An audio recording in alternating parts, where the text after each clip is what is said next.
and community. When he's in your city, you won't miss a thing. Just text the number, let your phone ring, ring, ring, ring, ring. 949-298-2905. That's 949-298-2905.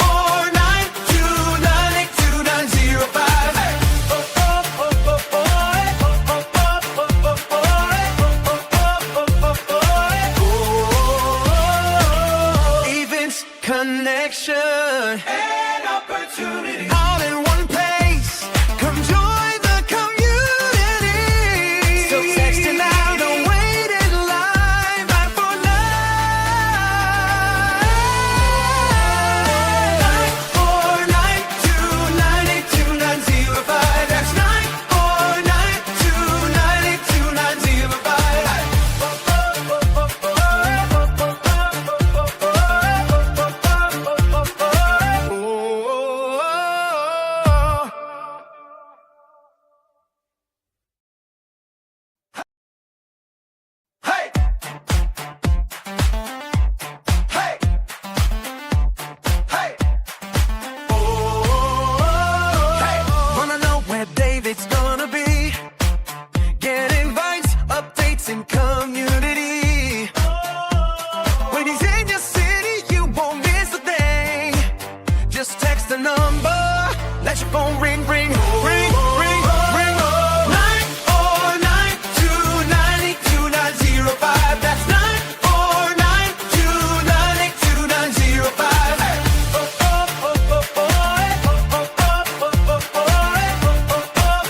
They discovered it, they read it, and they applied it.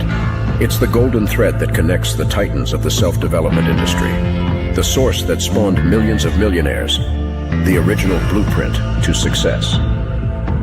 Think and Grow Rich by Napoleon Hill. Think and Grow Rich. Napoleon Hill, Think and Grow Rich. It's a classic. A classic. And I love Think and Grow Rich. I love it. It's right here. I mean, it's one of my favorite books of all time. Think and Grow Rich by Napoleon Hill. This material is what changed my life. This is the material I study every day. From being an immigrant woman, coming from poverty, and really coming to America and literally achieving the American dream. I can't even tell you how grateful I am for this man, for what he did for me and my family. Whatever the mind can conceive and believe, the mind can achieve. People don't realize is that when we let our ego get in our way, ego is the loss, the fear of loss. So need to be right, the need to be offended, the need to be hurt, fearful. When that trajectory changes, what happens is you continually go the wrong way. So my job as a coach is to say, let's get into the enjoyment of the direct pursuit of my potential. Right? And so when the light went on, it was not about the potential of making money and being an entrepreneur, which is one of my specialties. And I said to him, look, this is an opportunity now to show how great you really are. We can't let the outside voices, right, determine our success. The happiness that we have comes within. Why are you going to give that control to somebody else? Thoughts become things. And I always wonder, why did no one teach us this? Why did we not learn this in school? Why did we not learn this from our families? If you make your study a priority, your life will change.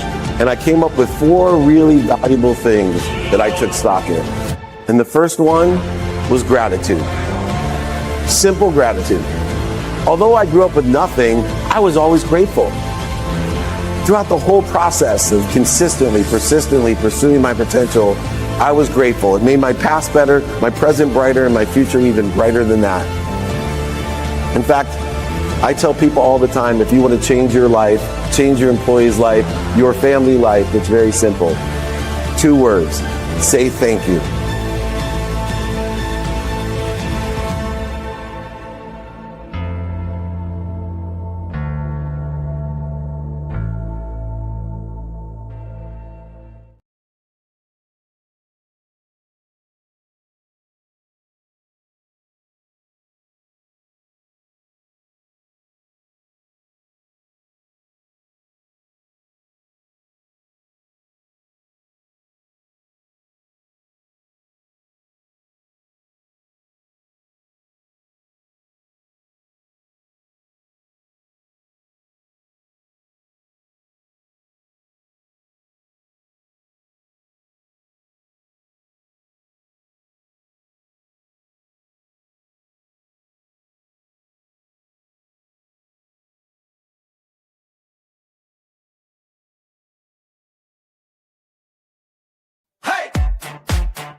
Connection and opportunity all in one place. Come join the community. So text it now, don't wait in line. Fight for life. 949-290-2905. That's 949-290-2905.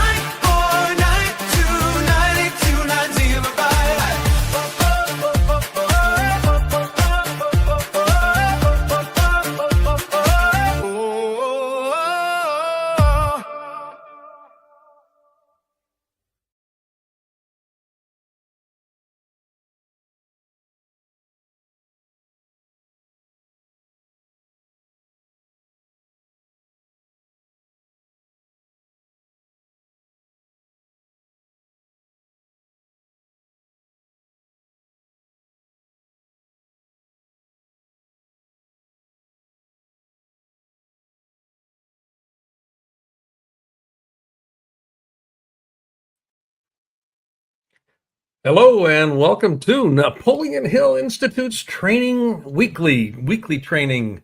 David will be joining us very shortly. He has gotten tied up, and we're looking for a way to undo the knots and get him here. But we're going to be just jumping into this week's training. I am Blaine Bartlett. David and I do this show every week, and we're looking forward to this one. Today's topic is transformational storytelling. And this is going to be an interesting conversation because, how did human beings connect? How do you connect with anything, with anybody? Well, we do it through stories. And the kind of stories that we tell make a difference. We can tell stories that reinforce an existing mindset and existing paradigm and existing way of thinking, or we can begin to craft stories and tell stories that have the intention of transforming the experiences that people have of what's possible. And as you look at the screen here, moving possibility into reality. The way you move possibility into reality is through the use of story. And speaking of story, I'm sure David has got a story about why he's now Late. showing up 4 minutes late. There's a transformational Yeah. story embedded in this as Technology. well. Hey, I've Well, been missing you, technology. buddy. It's good to Yeah, see you. good to see you. Technology sometime is unfortunately not working in our favor, and I kept logging in, and Gigi seemed to keep kicking me out. I don't know why or how that happened, but You need to pay her more. yes, or just get rid of her if she wants to be paid more. So either way, I'm fine. I'm far past that part of my career. There you go. More importantly, let me grab our training notes today. I want to tell everybody that tomorrow, if anyone's around, I will be in Atlanta, and with Les Brown, Les, Kevin yeah. Harrington, myself, Sinacropi, Dr. Sinacropi, and we have an extraordinary group of people at our mastermind and book launch dinner for Dr. Sinacropi as well. Unfortunately, too, I'm not finding my notes. So if Mike or somebody could resend my NHI notes for the training today so we can get going with that. But if you'd like to be invited or informed, please, it's easy, david@dmeltzer.com, or we have a text community, which is 949, as the jingle stated, 298-2905, 949-298-2905. And as always, blessed to have Blaine Bartlett with me, my mentor coach, my teacher. People ask me all the time who teaches me the stuff that I've learned, and it's the amazing Double B. So we'll get right to it now that I am settled, and welcome everyone to Napoleon Hill's Transformational Storytelling Training. Today, stories are so important, as Blaine was discussing. We don't tell stories simply to explain what happened. We tell stories to help people see what can happen, and we change the way someone thinks, says, believes, feels about what happened, so that it changed their thoughts, perception, and most importantly, their meaning, so that their intentions and behaviors are aligned with that meaning. Perception creates that meaning, and meaning drives that intention, and that intention creates that behaviors. And of course, if we utilize the clues and patterns of our behaviors, we will already produce the results that we want, or even better. When we tell and can tell someone about a setback that we experienced and how difficult it was, or when we can use the same experience to show them or others what is possible when we change our thoughts, perspective, meaning, intention, and behaviors, we take accountability, responsibility, attraction, participation in this process, and we move forward. The objective of storytelling isn't to become better entertainers. There's plenty of intellectual entertainment out there where you pay all your money, you think your life has changed and nothing transformed, but it is to become better transformers. We use stories to help ourselves accelerate, aggregate, and compound the transformation with what we conceive, believe, and ultimately act on the possibilities, probabilities, and perspective and meaning, intention, and behaviors that we desire. The first lesson, and all of these, by the way, the replay, all of these exercises, guides, lessons are available to you. Just email me, David@dmeltzer.com. David means beloved. @D is my first initial. Meltzer means servant. @David, David@dmeltzer.com. So lesson number one is we need to take the nothingness and turn it into a possibility. Most people live their lives like tubes, Blaine, food in, food out. They live in a world of nothingness because they don't understand the difference between nothingness, the drifters of the world, which you're writing your book about, and the 2%ers, the definiteness of purpose that start with possibility. And before we can influence our behaviors, we have to create those possibilities from nothingness. Before someone follows our leadership, buys our product, changes or transforms their behaviors and results, or even believes in themselves, they first have to believe that something different is possible. So, Blaine, instead of beginning our presentation with "let us tell you about our company," we may change that around. We might ask, what if the problem we've been trying to solve isn't actually the problem? If we're a car repair company, what if we're not a car repair company? What if the problem we're really trying to solve is that we help people in a time of need? Now we've created curiosity and we've opened the door to new perspectives. What key insight do you have, Blaine, for people that live? You're writing the book about drifters. How do we shift the drift into possibility? That is a great question, and you're talking about the auto repair business. Our friend Matt comes to mind here. Yep, Matt Ebert. Yeah, Matt Ebert. Yeah, the idea of we're not fixing a dent; we're actually creating an experience about living a life fully that is satisfying and generative, and ultimately will be allowing me to thrive. The idea here of creating possibility in people's minds is really important. Most stories, and you alluded to this, most stories, and I mentioned this right in the front end here, are when people are talking about stories, they're talking about the story of what is right now. What is right now. And it doesn't make room for what's possible in the future, because what is right now doesn't have to be the catalyst for what's possible out there. So yeah, you'll link it to what we're looking at right now and working with. I remember when I was working with Starbucks, I spent about 5 years working with their senior leadership group. And one of the sessions I had with their store development group, we put up the histogram of the tenure that people had in the room with the company. And this went back sometimes for 15 years, sometimes it was, 4 years. But what's your experience of the story of the company, the story of this division? And they got it all up there, and it was all really relevant. It was kind of like, oh, this is where we're coming from. The next step on that was, okay, here's where we say we want to go. What does that make possible for us? And that was the key question. What does it make possible that we wouldn't get to have, do, or be if we didn't have that future state that we could actually begin to organize around? And it was that question of possibility that was individual for people. Well, if we did that, I get to do this, or our team gets to do this, that we wouldn't have access to if we weren't moving in this direction. So moving that possibility into people's minds at a visceral level, it doesn't disabuse them of what they've lived through, but it says, okay, something else is now up. We can actually move in a different, in a direction that's not dependent on where we're at. If you want to be able to, after telling your story, wanting people to believe X or blank is possible, then lead with curiosity instead of information. Define the possibilities out of nothingness before determining which story to tell. And if you'd like the exercise to take yourself from nothingness, to shift the drift to possibility, email me, your beloved servant, David@dmeltzer.com. Get the replays, guides, and exercise, even my book, David@dmeltzer.com. Lesson number 2, Blaine, is make the audience the hero.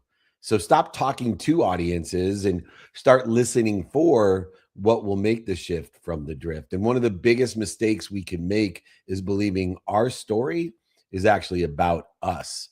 Our experiences matter, not because they apply to us, because of what they can teach someone else about their own experiences without having to pay the dummy tax. So instead of positioning our successes, look at everything that we've accomplished, we can actually use it to communicate. Here's what I learned by responsibility, attraction, and participation in the perception formula of the thoughts, perception, meaning, intention, and of course, behaviors. And here's what may be available to you. And as we guide and provide the wisdom, share the roadmaps, but creating the audience as our hero, now our stories become transformational, and people can actually not just have a witness consciousness, but an immersive consciousness. How have you been effectively, Blaine, able to make the audience the hero and not make it a narcissistic, self-centered journey of heroic behaviors? Literally, you invite people to sit in the seat. I was doing a program in Japan with a group of 30 CEOs a couple of weeks ago, and I was talking about longevity, just how do we sustain success over life, over the lifespan of our businesses. And I said, guys, I want you to think of something here. What's the oldest hotel? What is one of the oldest hotels in the world? And they went, I have no idea. And I said, well, it's the Nishiyama Onsen in Japan. It's almost 1,300 years old.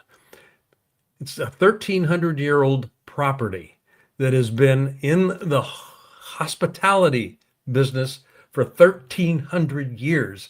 And it's, generationally, it's in the same family. So I said, I want you to imagine your business 1,300 years from now. What do you need to be positioning today to make that possibility something that you today are proud of launching? Wherever you're at today, if you are going to be around in 1,300 years, what would you want to begin thinking of? How would you want to begin putting your culture together that will sustain that kind of a process? And they sat back in their chairs and went, And I put them into a small group and said, let's talk about that. Just kind of, brainstorm a little bit about that. I couldn't shut them up. They were animated. They were excited. They were just really, looking at this it's a possibility. Now, whether 1,300 years is going to be a reality or not is irrelevant. They got engaged in the idea of generative and generational longevity for their business. So smart. And if you would like the guide and exercise of how to make an audience a hero, my mentor, Blaine Bartlett, is an expert at both the shift of the drift and making his audiences his hero. Just email me, beloved servant, david@dmeltzer.com. David means beloved. D is my first initial. Meltzer means servant. Let me be your beloved servant to help you with the exercises, guides, replays, and books. David@dmeltzer.com. Blaine, the third lesson is how we use struggle to create connection. And struggle is so interesting, especially as being a parent and even a grandparent, I imagine. I was thinking of the things that made me who I am today, my better self. And I listed out 3 things that were extremely difficult. And I said to myself, God allowed that to happen, or maybe he even presented it to protect, promote, love, and perfect me. But would I be willing to bankrupt my kids? Would I be willing to have one of my children molested at 9? Like, would I allow that? And the answer is absolutely not, because I can't imagine, fathom in any world how that would protect, promote, love, and perfect my children. But the truth is, those traumas and traumas like those protect, promote, love, and perfect all of us. And that struggle creates the connection not only to other people, but to God or to your higher God. And there's no transformation without this tension. Right. And we are not wise enough or infinite enough to feel comfortable, whether it's happening to us or wishing it upon somebody else. And so the gap between where we were and where we want to be creates an emotional energy that actually makes a very meaningful story for people. And if we only share the successes at the end of our journey, if all I did was come on and talk about, where I am health wise, wealth wise, family wise, people may admire us in the short term, but struggle to relate to us. Yeah. And when we share the mistakes, the uncertainty, rejections, the trauma, adversity, failure, successes, separations, anxieties, resentment, and guilt before we even talk about our success, people now can recognize pieces of their own journey. And it's very rare, Blaine, that people relate to perfection, but they will relate to progress. And struggle often gives transformation meaning. Why is it that so many people are afraid to admit the mistakes and that they were made from them? Instead, they put on a completely unbelievable facade that they live in success and perfection every day, all day long. Yeah, this is the dilemma of the 20-year-old life coach. Right? I call them 19-year-olds, but yeah, that's fair. Yeah, the idea of authenticity is essentially what we're looking at here. Yeah, people connect with authenticity. They disconnect through certainty. So we connect through vulnerability, we disconnect through certainty. People that are positioning themselves as perfect, they're positioning themselves as as a certain facade that they think the public wants to consume. This is what the public looks for. There's no room for people to connect, and it goes back to the previous lesson here. Make the audience the hero. People can identify with struggle. They have difficulty identifying with perfection because they know in their bones that they're not perfect in the sense that that's being portrayed. So authenticity is what I'm left with when I stop trying to manage your perception of me. And when I stop trying to manage your perception of me, now you get me. And you get me with all of my warts. Yeah. And I can tell you the story and you kind of go, oh, tell me more about that. It's like I was fired twice, in a company and didn't find out about it. Never knew about that. I kept showing up to work. And that story has served me very well because I had to struggle through some things. And when the CEO showed up and said, "You're still here," I'm going, "Why wouldn't I be?" "Well, I fired you I fired you twice already." Yeah, the original. I didn't get the memo. The original Costanza, but it's so interesting because the structure of these stories surround themselves from what you're talking about, explaining a situation, creating the tension in the struggle, educating on the shift, and then providing the result or the success. And then when we identify the difference between I am and this is what I think people I am, and share enough vulnerability to create that connection without losing the lessons, that is where we create a strong emotional connection with that, which empowers us and empowering others. If you would like to learn that structure of stories, situation, struggle, shift, and stories and success, email me, david@dmeltzer.com. Lesson number 4.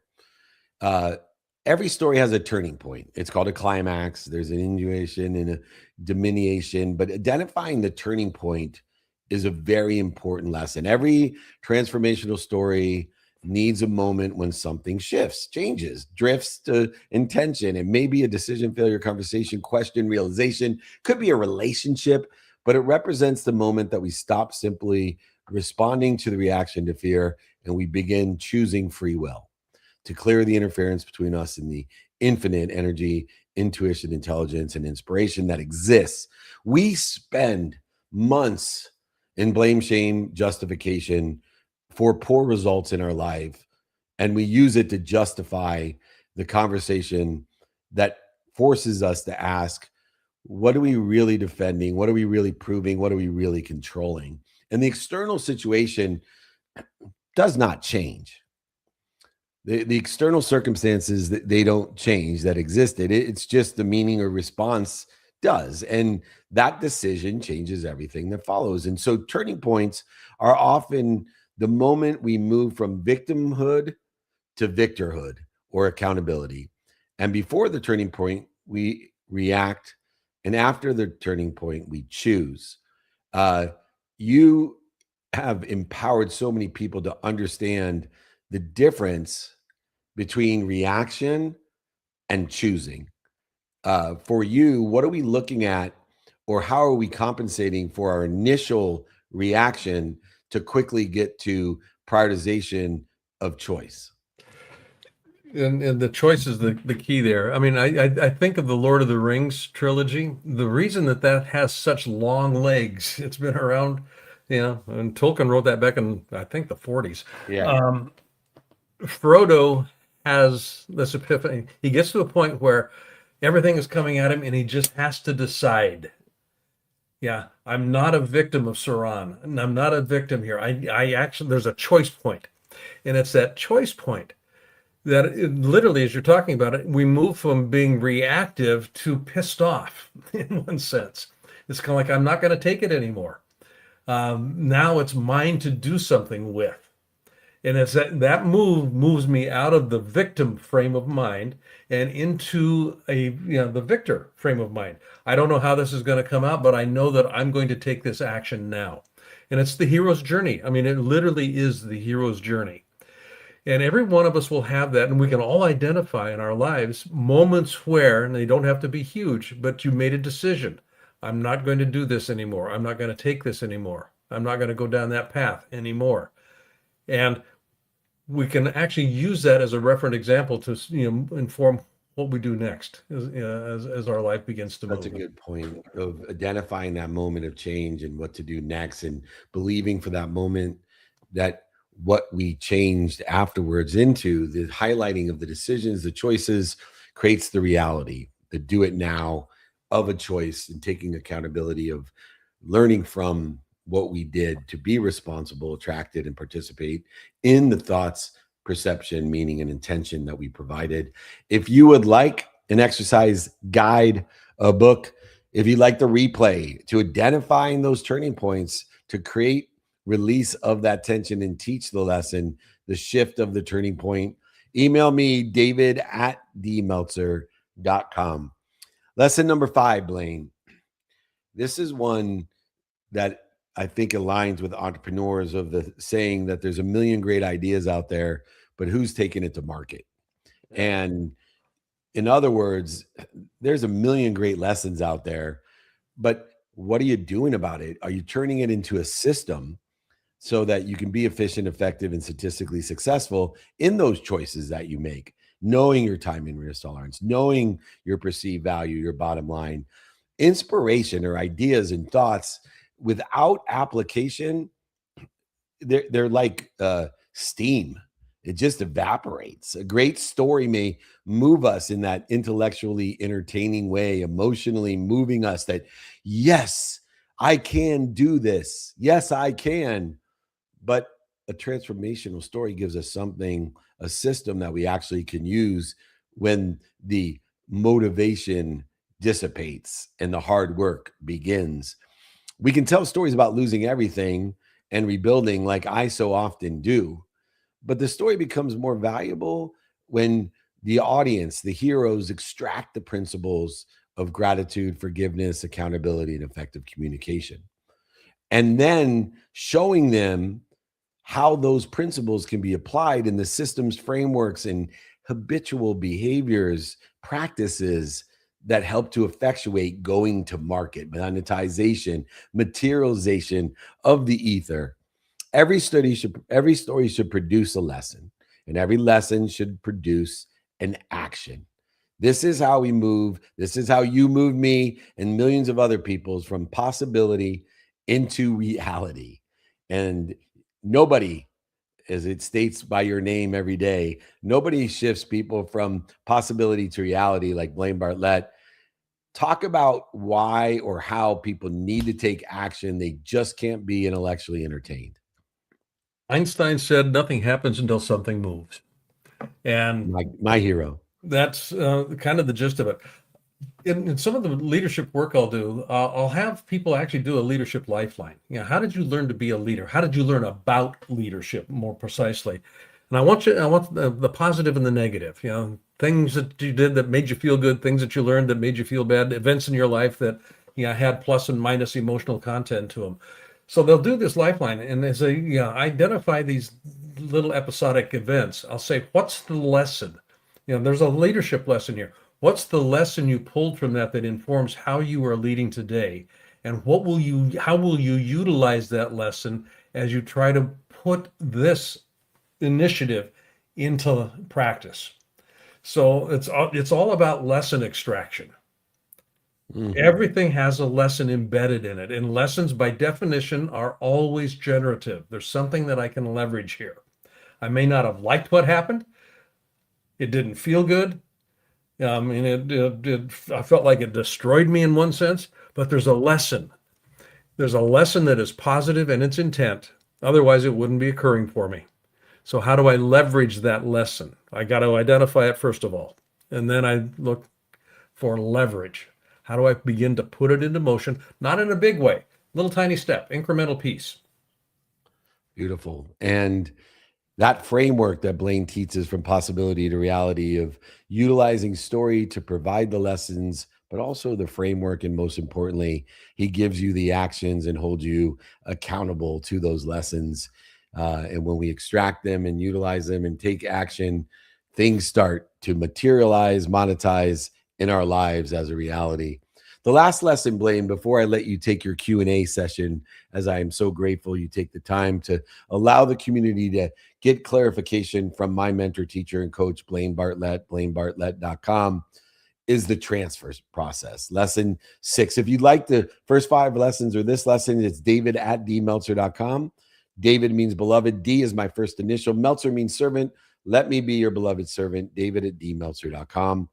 But this transfer, this shift from the drift, the transfer of transformation, the resolution of these stories, the lesson shouldn't simply explain what happened, not what happened to us or others, but it should reveal what is now possible for somebody else. And we can structure the transformation as we experienced, we realized, we changed. But today, we and you can blankety blank. The final transition turns into a personal story, into a shared opportunity. Transformational storytelling moves the me to the we and the we to the you. We share what happened to us, uncover the universal truth, then transfer the truth to the audience. Once again, you can start to feel the community and audience-centric philosophy in the entire training of how transformational storytelling works. We need to apply these frameworks to what people are listening for. And so, Blaine, how can someone apply this lesson to their life immediately today? Literally, it's by asking the question. When I'm in a training format in a room, and I'll be teaching a lesson about something to do with leadership, as an example, I'll pause and I'll say, okay, I want you to turn to the person right next to you and tell them what I just told you. So they're telling the story. They tell them what I just told you here. So they'll recount this. And I said, now, what I want you to do with that is tell them how you're going to apply what I just told you. And that move from tell them what I just told you to tell them how you're going to apply what I just told you, that's the catalytic move. That takes it from me to we to now action. And I want to have it move into action as quickly as possible. So any major lesson that I want to impart in a training session, that is one of the modalities that I'll actually, always leverage. Tell them what I told you. Tell them how you're going to apply what I told you. And then what does that make possible for you? If you want the nothingness to turn from possibility to probability, probability to perspective, perspective to intention, to behavior, to reality, his name is Blaine Bartlett. He will be hanging out to answer questions. He's my mentor, coach, and teacher. He sits in a situation I want to be in. He teaches me the steps to get there, but most importantly, he brings out the best in me, shifting the drift to that intention, purpose, passion, and profitability in my life. He is the man with the invitation to clear away the limitations, and he finishes the possibility with a clear invitation to ask. If you would like lesson number 6, david@dmeltzer.com. The facts can inform us, and the stories can inspire us. But the highest level of storytelling combines emotion, meaning, action to create this transformation from nothingness to reality. Our life already contains the stories. Every day, we simply need to identify the meaning and align them with the divine direction that we desire to accelerate, aggregate, and compound. A story about failure can become a lesson about resilience. A story about rejection can become a lesson about redirection. A story about mentorship can become a lesson about asking for help. The event stays the same. What changes is the meaning, the thoughts, the perception, the intention, and the behaviors we give it, and the possibilities we create, not just for ourselves, but for somebody else. We aren't telling stories merely to communicate information. We're painting possibilities into probabilities, into perspective, and into reality in somebody else's mind, a collective consciousness.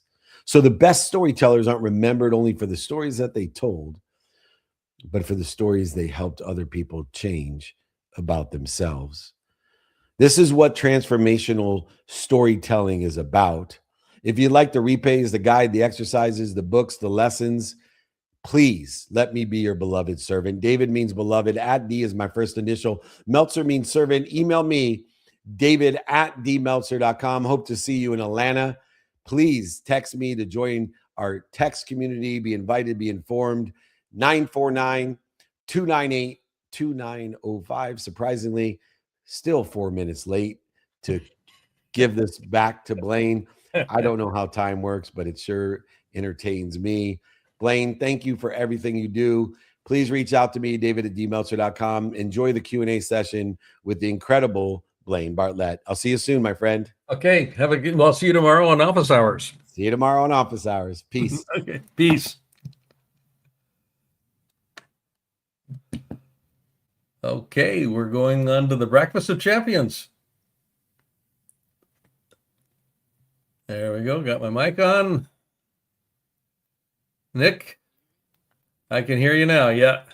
All right, Mike here, stepping in for Nick. Obviously, technical difficulty of him being on the road now, but I'm here to step in per usual and here to help. So, all right. I'll be queuing up some questions. If you're in the audience there, obviously, please drop in the chat if you want to ask a question or request to join the stage. I'm happy to help you up.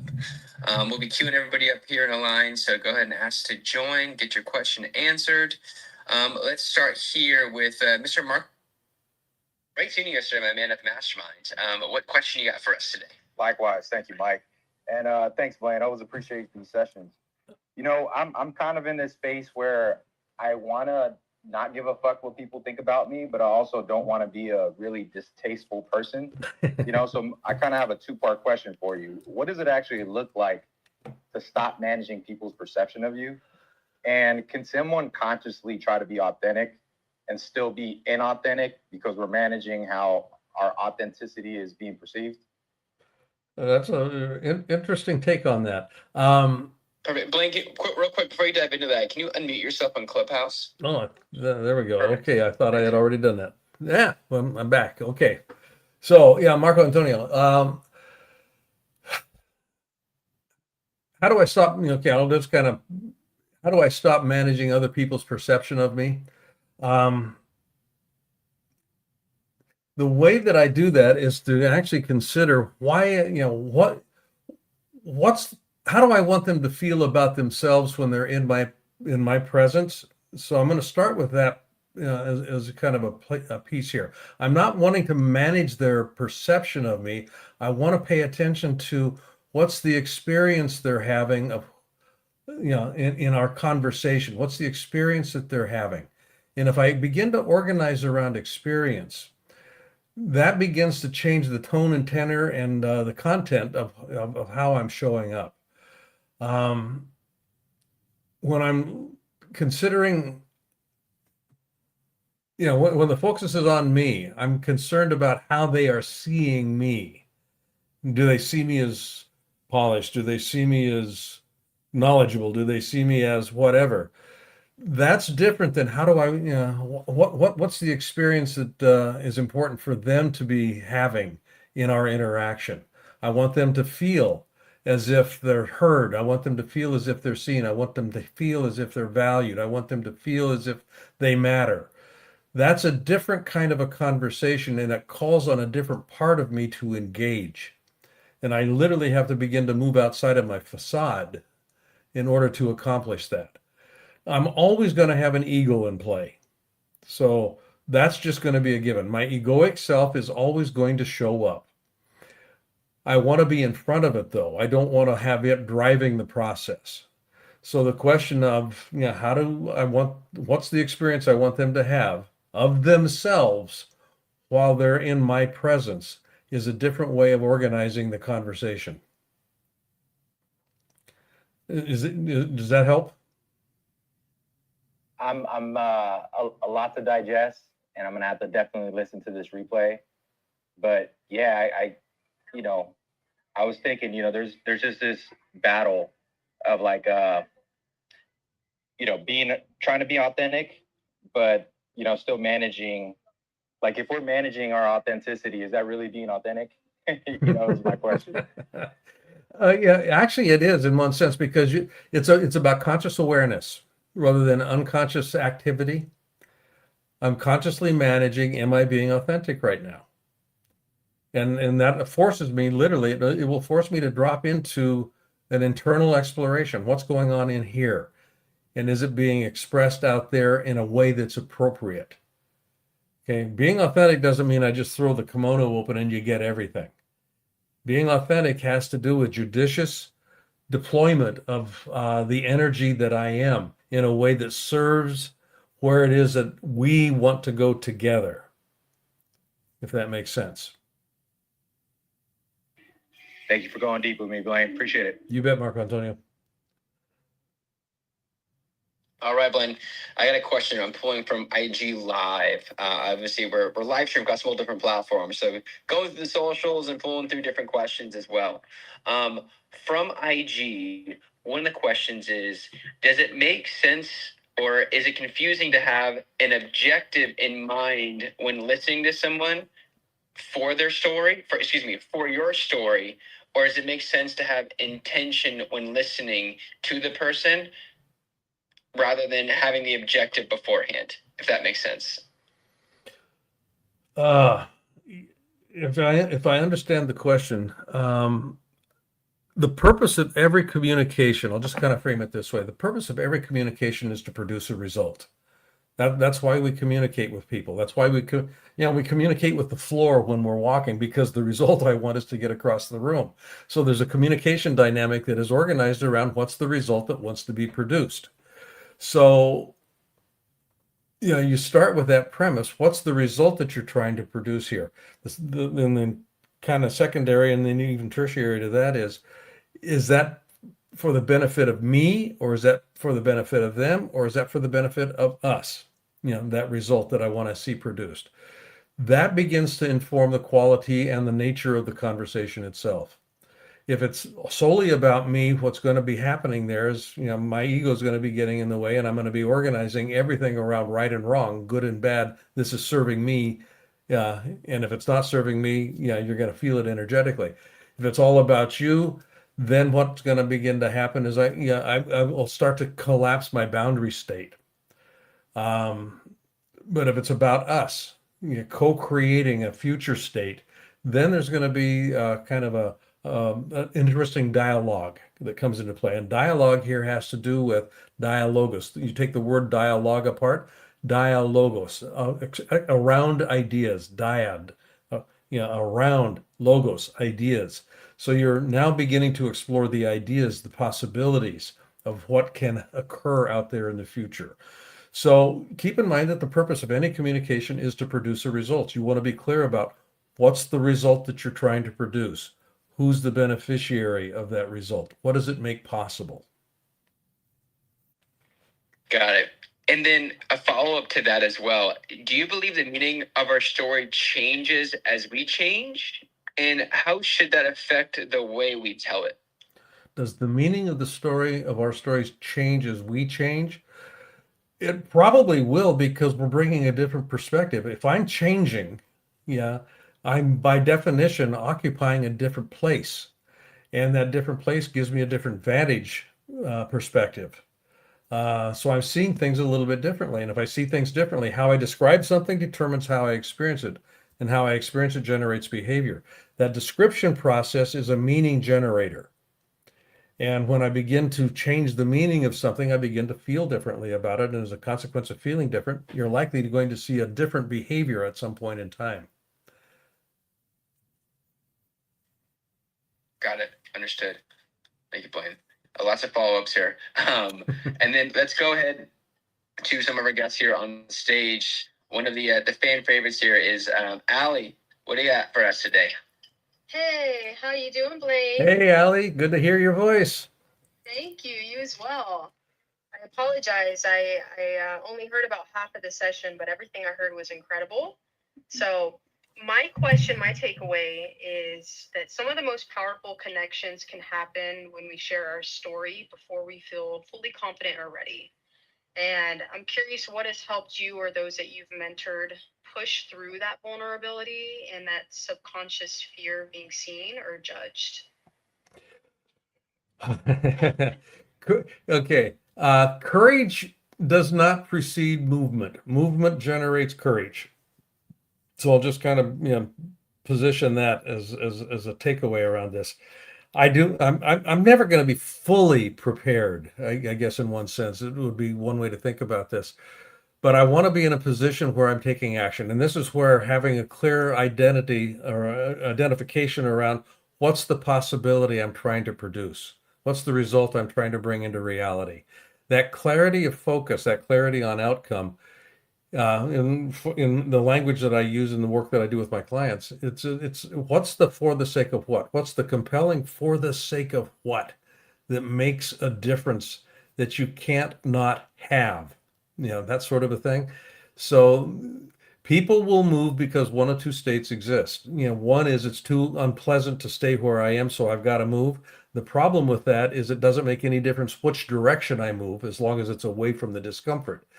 The other reason is because the future state is so attractive, I can't not move.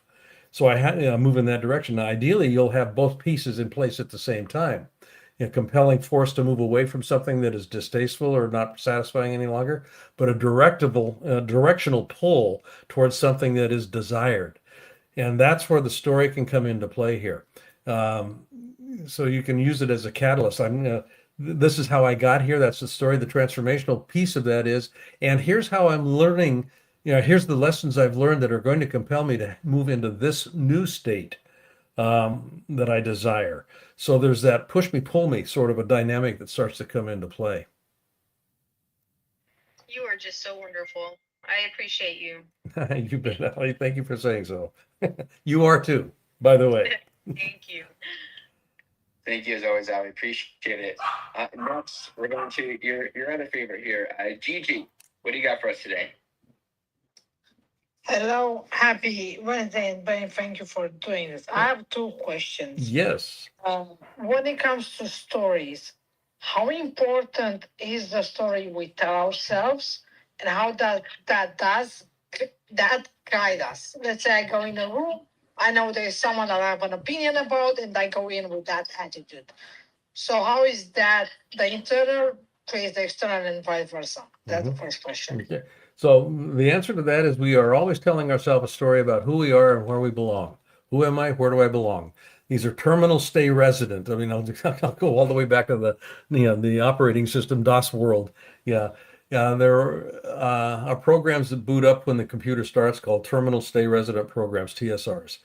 And for human beings, those two of the TSRs are the questions that seek answers. Who am I and where do I belong? They are stories. Who I am, how I define who I am, is a story that is made up.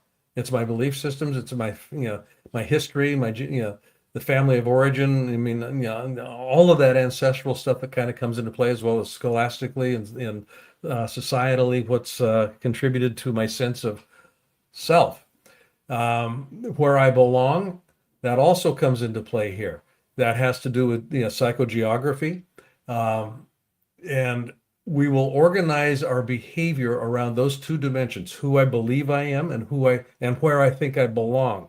So they are stories. The key here is that they are made up. Everything is made up in that context. So an increase in my awareness about the existence of these two elements, and the fact that they are made up, gives me a possibility to begin to create a different storyline. I can change who I am. I can change the story about who am I. I can change the story about where do I belong. Those sorts of things start to come into play here with an increase in awareness that is fueled by a desire for a different possibility, a different future state. Awesome. And my second question, which is kind of tied into this, I think David said something like the habit that help you arrive here are not always the habit that will keep you growing. So my question is, when we, let's say, arrive in our story, what or how should we treat that story in our mind to keep making progress and not fall into the trap of being comfortable? Yeah, that's great. Well, Marshall Goldsmith, I think, said, what got me here won't get me there. And that is actually very true. If we're not experiencing, and this is part of the transformational storytelling requires discomfort in the process. Discomfort in the context of I'm learning something new about myself, about how to do things, about what to do, about where to interact, those sorts of things. I want to continuously put myself in positions of being uncomfortable. Yeah, when I find myself settling, and this is where the whole notion of drifting starts to come into play here. I start settling in. I start being inattentive to that desired future state and what it requires for me to actually have, do, or be it. One of the surest telltales that I can think of about the fact that what got me here habitually will not get me where I want to go, but I seek comfort. The human organism seeks comfort. I mean, and this is true just about of everything on the planet, I think. We seek comfort. We don't particularly go out of our way intentionally to seek discomfort, yet discomfort is the only place where growth occurs. So I want to begin to train myself from a habitual perspective to be uncomfortable, to seek out those things that challenge me, to seek out those things that kind of put me on edge a little bit. A question that I've used in my life, for the last literally almost 40 years, has to do with, if this doesn't feel uncomfortable or scary, is there value in me doing it? If it feels uncomfortable or if it feels scary, what's being called to be, what part of me is being called out? How can I work with this? Because it's an energy. Scary is an energy. Uncomfortable is an energetic dynamic that's calling on a different part of me to come to life. So I start to pay attention to that. Thank you. I'll pay attention now. You click something. Speaking of stories, so thank you. You bet, Gigi. Awesome. Thank you, Gigi, as always. And next up, we got Colleen. Colleen, what do you got for us today? Colleen, happy Wednesday.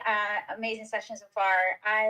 You've got such an incredibly successful business relationship. I'm wondering how you apply kind of the same leadership principles that you have in business with some of the most important relationships in your life. I feel like the greatest leaders, they have those close relationships and they're able to maintain them well. Mm-hmm. Do you have particular principles that you utilize in business and personal?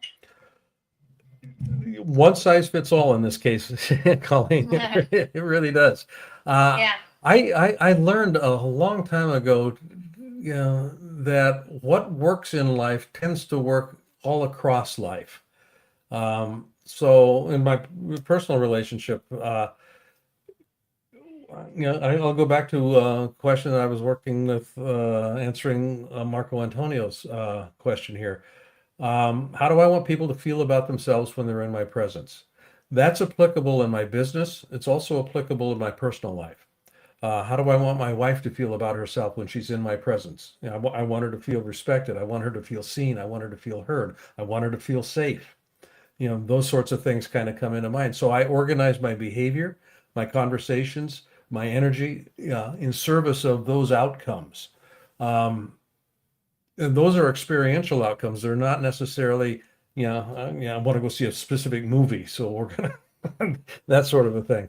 But I also do the same thing in my business life. How do I want to have the clients that I'm working with experience themselves? So there's transferability there. My kids don't care that I'm the CEO of my company. My grandkids certainly don't care that I'm the CEO of my company. They just want me. So how do I show up? That's kind of where this all comes down to. I love that. I appreciate you sharing that. You bet, Colleen. Thank you, Carl. Appreciate it. Looks like we just had David join the stage as well. If you're able to ask your question, David Gray, thanks for joining the stage. And then, David, the unmute button's in the bottom bottom left-hand corner for you on your side.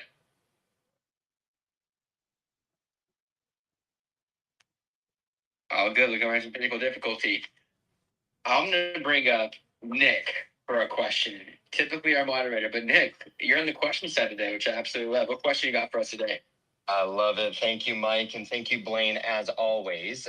Blaine, when it comes to transformational storytelling, both as a speaker yourself, let alone and all the clients, entrepreneurs, and executives that you mentor, where do you see people that create the most effective balance between communicating confidence and creating credibility within the audience, especially, and balancing let me rephrase, having a healthy harmony with what is ego as well? I would love to hear your take on this, especially when it comes to people that are really organizing and creating the foundation for some of their keynote speeches.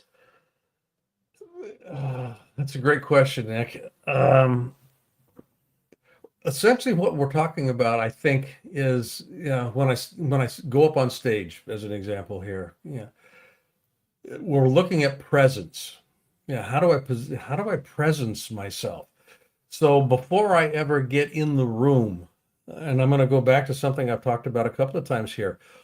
What's the experience I want the audience to have of themselves while I am speaking?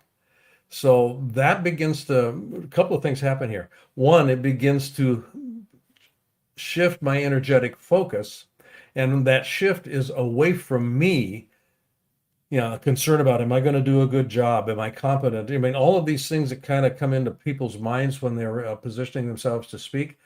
When those conversations are going on, it's all about me at that point in time. And if I've got any question about my competency or my ability or whatever it might be, it's going to show up energetically. If the focus is on the audience and I'm clear about the experience that I want them to have while we're in this dialogue together, when this presentation is going on, I move it away from myself, and now I can take a stand in service of that outcome.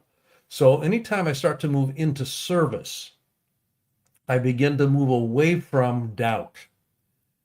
And when I'm moving into service, by definition, I'm competent. By definition, I have something to offer. By definition, it's going to be accepted. Those sorts of things start to get answered and checked off. So it's more of a mental framing before I ever get on the stage. And then when I'm on the stage, I take a couple of deep breaths, look around, and just start. I don't do a whole preamble. I just jump in. I love it. Very insightful as always, Mr. Blaine, and appreciate you always going the empty mile, not the extra mile, in terms of sticking on and being of service to our community. And Mikey, I will pass it back to you to help close things out.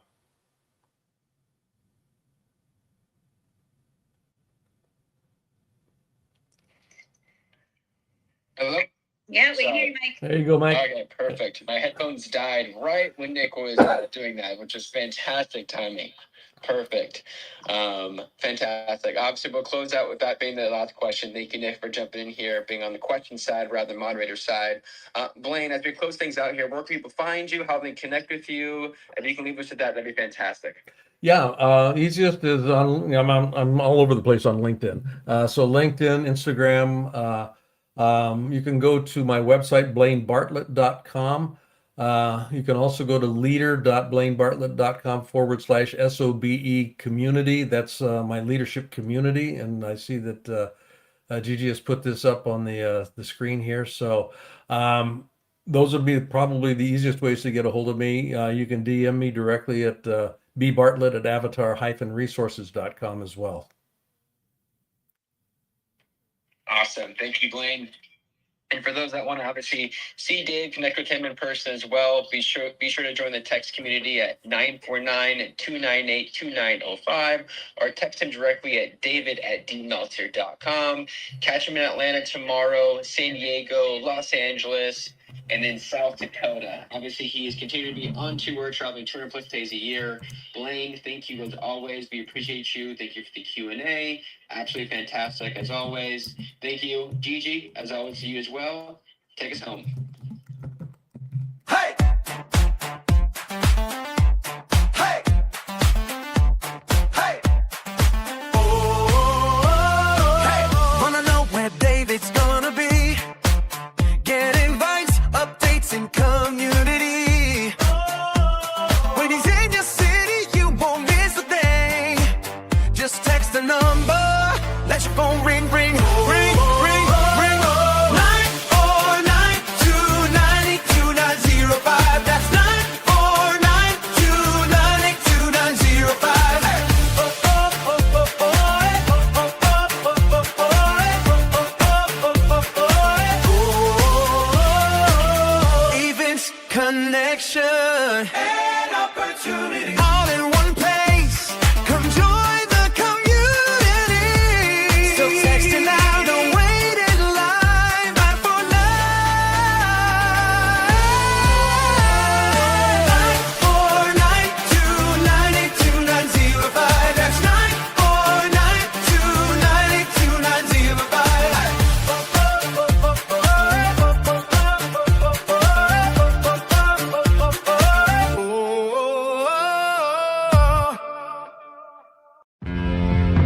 They discovered it, they read it, and they applied it. It's the golden thread that connects the titans of the self-development industry, the source that spawned millions of millionaires, the original blueprint to success. Think and Grow Rich by Napoleon Hill. Think and Grow Rich. Napoleon Hill, Think and Grow Rich. It's a classic. A classic. And I love Think and Grow Rich. I love it. It's right here. I mean, it's one of my favorite books of all time. Think and Grow Rich by Napoleon Hill. This material is what changed my life. This is the material I study every day. From being an immigrant woman, coming from poverty, and really coming to America and literally achieving the American dream. I can't even tell you how grateful I am for this man, for what he did for me and my family. Whatever the mind can conceive and believe, the mind can achieve. People don't realize is that when we let our ego get in our way, ego is the loss, the fear of loss. So need to be right, the need to be offended, the need to be hurt, fearful.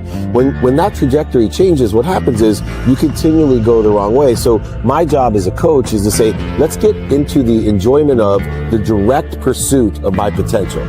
Right? And so when the light went on, it was not about the potential of making money and being an entrepreneur, which is one of my specialties. And I said to him, look, this is an opportunity now to show how great you really are. We can't let the outside voices, right, determine our success. The happiness that we have comes within. Why are you going to give that control to somebody else? Thoughts become things. And I always wonder, why did no one teach us this? Why did we not learn this in school? Why did we not learn this from our families? If you make your study a priority, your life will change. And I came up with 4 really valuable things that I took stock in. And the first one was gratitude. Simple gratitude. Although I grew up with nothing, I was always grateful. Throughout the whole process of consistently, persistently pursuing my potential, I was grateful. It made my past better, my present brighter, and my future even brighter than that. In fact, I tell people all the time, if you want to change your life, change your employee's life, your family life, it's very simple. 2 words, say thank you.